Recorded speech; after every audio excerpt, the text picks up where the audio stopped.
ସମସ୍ତେ ଯେତେ ଦମ୍ଭୋକ୍ତି ଦେଖାନ୍ତୁ ନା କାହିଁକି ବିଜେପି କଂଗ୍ରେସ କିନ୍ତୁ ଜନସାଧାରଣ ଜାଣିଛନ୍ତି ଯେ ନୂଆପଡ଼ା ଜିଲ୍ଲାକୁ ଯାହାଙ୍କ ନାଁରେ ବିଜୁ ଜନତା ଦଳ ପ୍ରବାଦ ପୁରୁଷ ବିଜୁ ପଟ୍ଟନାୟକ ତାକୁ ସୃଷ୍ଟି କରିଥିଲେ ନୂଆ ଜିଲ୍ଲା ହିସାବରେ ଜନ୍ମ ନେଇଥିଲା ଏବଂ ସେହି ଜିଲ୍ଲା ଏକବିଂଶ ଶତାବ୍ଦୀରେ ଯେତେବେଳେ ନବୀନଜୀ ଆସିଲେ ନବୀନ ବାବୁ ବିଜେଡିର ଓଡ଼ିଶାର ଦାୟିତ୍ୱ ନେଲେ ତାପରେ ଢୋଲକିଆ ଅର୍ବାନ ଇଏରେ ଥିଲେ ବାରମ୍ବାର ଜିତୁଥିଲେ ଖରିଆର ରୋଡରେ ଏବଂ ସେ ପ୍ରଥମ ଦଶନ୍ଧିରେ ନବୀନଜୀଙ୍କ ସାଙ୍ଗରେ ତାଙ୍କର ବି ସେ ବି ତାଙ୍କର ଠିଆ ହେଲେ ପ୍ରାର୍ଥୀ ହେଲେ ନୂଆପଡ଼ା ଖରିଆର ରୋଡ ନିର୍ବାଚନ ମଣ୍ଡଳୀରୁ ଏବଂ ଚାରିଥର ବିଧାୟକ ହେଇଛନ୍ତି ତାଙ୍କର ବି ମନ୍ତ୍ରିମଣ୍ଡଳରେ ତାଙ୍କୁ ବି ନବୀନଜୀ ନେଇଥିଲେ ରାଜ୍ୟ ମନ୍ତ୍ରିମଣ୍ଡଳରେ ସହଯୋଗୀ ହିସାବରେ ଏବଂ ଢୋଲକିଆ ନୂଆପଡ଼ାର ଯେଉଁ ଜିଲ୍ଲା ଯାହାକୁ ବିଜୁବାବୁ ତିଆରି କରିଥିଲେ ତାଙ୍କରି ତାକୁ ବିକାଶ କରିବା ପାଇଁ ତାର ଭିତ୍ତିଭୂମିଠୁ ଆରମ୍ଭ କରି ବିଭିନ୍ନ କଥାକୁ ତାକୁ ଆଗେଇ ନେଇଥିଲେ ତେଣୁ ଲୋକ ଏଇଟା ଜାଣିଛନ୍ତି ତେଣୁ ସେ ଲୋକଙ୍କ ପାଖରେ ଯେଉଁ ଉପଲବ୍ଧି ଅଛି ଏବଂ ତାଙ୍କୁ ଲୋକ ବି ଦେଇଥିଲେ ଇ ଗଲା 1.5 ବର୍ଷ ତଳେ 15 ମାସ ତଳେ ଦେଇଥିଲେ ଜିତେଇଥିଲେ ତେଣୁ ଲୋକଙ୍କ ଭାବନା ଅଛି ଯେ ଆମେ ତ ତାଙ୍କୁ ଦେଇଥିଲୁ 29 ଯାଏଁ ତେଣୁ ଏବଂ ଏ କାମ କରିଥିଲେ ଆଉ ସିଏ ବି ସାମାଜିକ କ୍ଷେତ୍ରରେ ବହୁତ ପ୍ରତିଷ୍ଠିତ ଆମର ବାହାଘର କରାଇବା ଯିଏ କରିପାରୁନି ବାହାଘର ଗଣ ବିବାହ କରିବା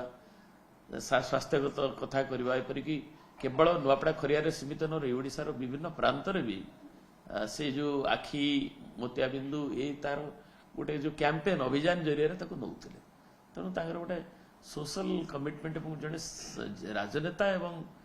ସାମାଜିକ କର୍ମୀ ହିସାବରେ ସାମାଜିକ କ୍ଷେତ୍ରରେ ନେତୃତ୍ୱ ନେବାରେ ତାଙ୍କ ପାଇଁ ଗୋଟେ ଭଲ ପାଇବା ଥିଲା ତେଣୁ ତାଙ୍କର ଯେତେବେଳେ ମୃତ୍ୟୁ ହେଇଗଲା ଚିକିତ୍ସିତ ଅବସ୍ଥାରେ ମୁଁ ଯାଇଥିଲି ତ ଫୁନେରାଲରେ ଓଡ଼ିଶାର ମୁଖ୍ୟମନ୍ତ୍ରୀ ବି ଯାଇଥିଲେ ଏବଂ ଅନ୍ୟମାନେ ଯାଇଥିଲେ କଂଗ୍ରେସ ସଭାପତି ସମସ୍ତେ ଯାଇଥିଲେ କିନ୍ତୁ ସମସ୍ତେ ସେଠି ଜନସାଧାରଣଙ୍କର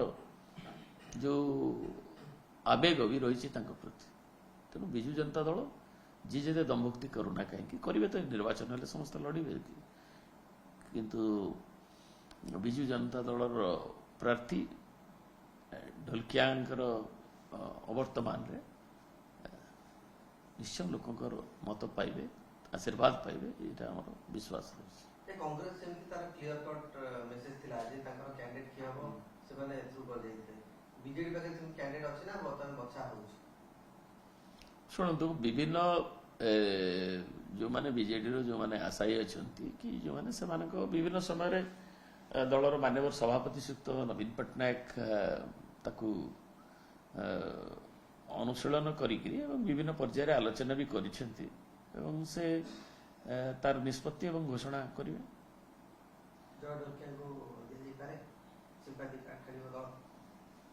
ହେଇପାରେ ବର୍ତ୍ତମାନ ସ୍ଥିତିରେ ସବୁ ଯେଉଁ ଦିଗ ଗୁଡ଼ିକୁ ଅନୁଶୀଳନ କରିକିରି ଏବଂ ଯେଉଁମାନେ ଆଗ୍ରହୀ ଅଛନ୍ତି ସେମାନଙ୍କ କଥାକୁ ନେଇକରି ଦଳର ସଭାପତି ମୁଁ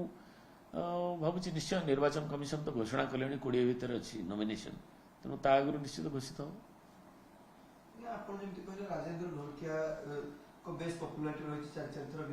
ନିଶ୍ଚୟ ରାଜେନ୍ଦ୍ର ଢୋଲକିଆ ବହୁତ ଲୋକପ୍ରିୟ ଥିଲେ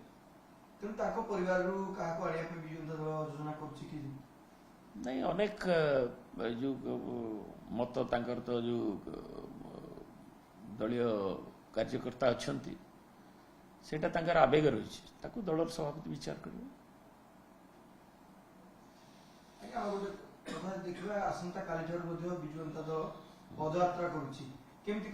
ବିଜୁ ଜନତା ଦଳ ପଦଯାତ୍ରା ନୂଆ କରୁନାହିଁ ପ୍ରତିବର୍ଷ ଅକ୍ଟୋବର 2ରୁ କରାଯାଏ 2 ବର୍ଷ ଏହା ଦେହରେ ବିଚ୍ୟୁତ ହେଇଥିଲା କାହିଁକି ନା କୋଭିଡ ବେଳେ କିମ୍ବା ଅନ୍ୟ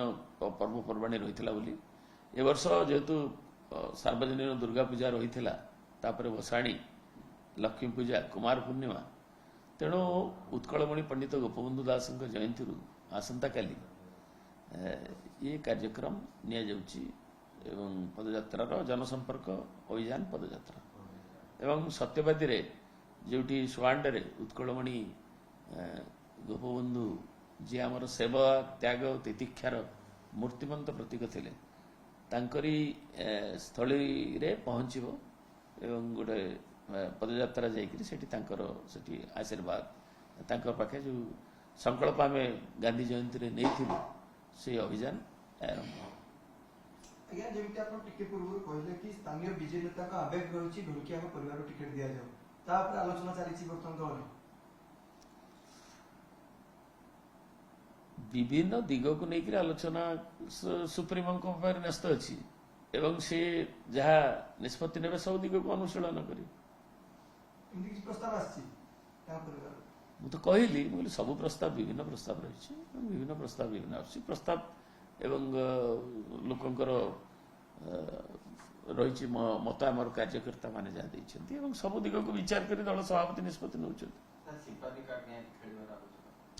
ନା ମୁଁ ହାଇପୋଥେଟିକାଲ କ୍ୱେଶ୍ଚନର ଉତ୍ତର ଦେବି ନାହିଁ। ଆମେ ଯିଏ ଢୋଲକିଆଙ୍କ ପ୍ରତି ଲୋକଙ୍କର ସଦିଚ୍ଛା ରହିଛି,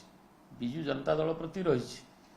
ବିଜୁ ପଟ୍ଟନାୟକଙ୍କ ପ୍ରତି ପ୍ରଭାତ ପୁରୁଷଙ୍କ ପ୍ରତି ସମ୍ମାନ ରହିଛି, ସେ ଜିଲ୍ଲା ତିଆରି କରିଥିଲେ। ଆଉ ନବୀନ ଜୀଙ୍କ ପ୍ରତି ଗୋଟେ ତାଙ୍କର ନେତୃତ୍ୱ ପ୍ରତି ଗୋଟେ ଭରସା ବି ଲୋକଙ୍କର ରହିଛି। ତାଙ୍କରି ବେଳେ ବିକାଶର କାର୍ଯ୍ୟକ୍ରମ ନିଆହେଇଥିଲା ଏବଂ ଢୋଲକିଆ ତାଙ୍କର ସହଯୋଗୀ ଥିଲେ। ତେଣୁ ନିଶ୍ଚୟ ଲୋକଙ୍କର ସଦିଚ୍ଛା ରହିଛି। କାଲି ନୂଆପଡ଼ାରେ ପଦଯାତ୍ରା ହେବ ତ ରହିବ ସମ୍ମିଳନ ରହିବ। କାଲି ଜନସମ୍ପର୍କ ପଦଯାତ୍ରା ଓଡ଼ିଶା ଯାକ ହେଉଛି। ସେପରି ଅଭିଯାନ ନୂଆପଡ଼ାରେ ମଧ୍ୟ କାଲି ହେବ, ପରଦିନ ଖରିଆର ରୋଡରେ ହେବ, ତା ପରଦିନ ଆମର ଦୁଇଟି ଯେଉଁ ବ୍ଲକ ଅଛି କୋମନା ଆଉ ନୂଆପଡ଼ା, ସେଠି ବି ବିଭିନ୍ନ ପଞ୍ଚାୟତରେ ବି ହେବ।